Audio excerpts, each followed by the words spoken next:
क्या नमाज में सना के बाद तावुज़ तस्मिया यानी आऊज़ु बिल्लाहि मिनश शैतानिर रजीम बिस्मिल्लाहिर रहमानिर रहीम पढ़ना ज़रूरी है?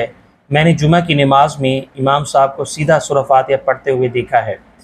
इस हवाले से शरीयत की क्या तालीमात है, रहनुमाई फरमा दें।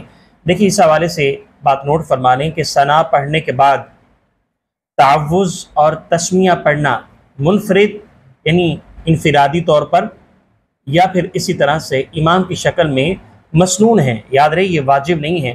यहाँ ये नोट कर लें कि मसनून जो अमल होता है उसके छोड़ने से नमाज में सवाब की कमी होती है। उसके लिए ना तो सजदा साहब होता है और ना ही सजदा साहब ना करने की वजह से नमाज में कोई खलल वाक़या होता है।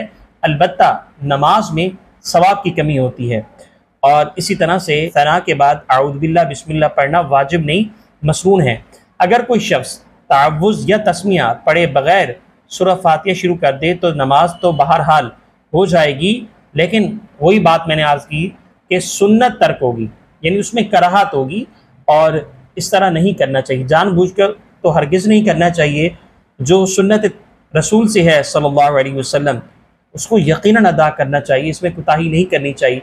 और ख़ास तौर पर जिस तरह से हमारी नमाज़ें सुन्नत से ज़्यादा करीब होगी, अल्लाह को पसंद भी आएंगी और इस तरह से नमाज में खुशू खुजू पैदा होता है। बहरहाल ये बात ज़रूरी है कि नमाज हम इस तरह से पढ़ें कि ऐन मुमकिन है कि ये नमाज हमारी आखिरी हो और इसके बाद नमाज पढ़ने का मौका ही ना मिले। या फिर इसी तरह से पहला दर्जा तो ये है कि हम नमाज इस तरह से पढ़ें गोया कि ये हम अल्लाह को देख रहे हैं।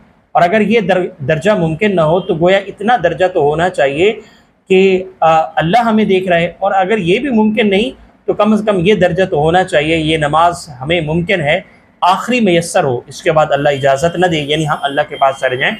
तो इन सूरतों में नमाज में फ़ोकस भी होगा और तवज्जो भी होगी। तो इन सूरतों को भी रखें और जो सुनन है उनको भी अदा करें। वल्लाहु आलम, फजज़ाकुमुल्लाहु खैरन।